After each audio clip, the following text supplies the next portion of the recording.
সময়টা 1967 সাল। ভারতের উত্তরপ্রদেশে শরিয়া আইনের লড়াইয়ে আদালতে মরিয়া হয়ে ছুটে বেড়াচ্ছেন এক সদ্য তালাকপ্রাপ্ত মুসলিম নারী। সন্তানদের ভবিষ্যৎ ভরণ পোষণের চিন্তায় সমাজের শত ধিক্কার সহ্য করেও নিজের ন্যায্য অধিকারের জন্য লড়াই করছেন তিনি। দীর্ঘ এক দশক আইনি লড়াইয়ের পর সুপ্রিম কোর্টে নিজের সম্মান ও অধিকার আদায় করে ভারতীয় আইন ব্যবস্থায় এক অনন্য দৃষ্টান্ত স্থাপন করেন সেই নারী। এমনই বাস্তব ঘটনা অবলম্বনে নির্মিত সম্প্রতি মুক্তিপ্রাপ্ত বলিউড সিনেমা হক এখন বাংলাদেশেও আলোচনার শীর্ষে।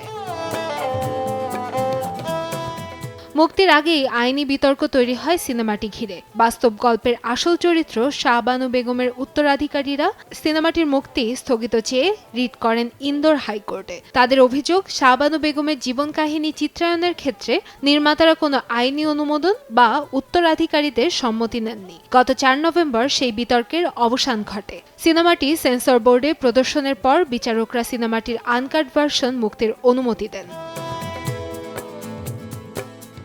বাস্তব ঘটনার ভিত্তিতে রচিত গল্প বানু ভারত কি বেটি অবলম্বনে নির্মিত এই সিনেমাটির পরিচালক সুপর্ণ বর্মা।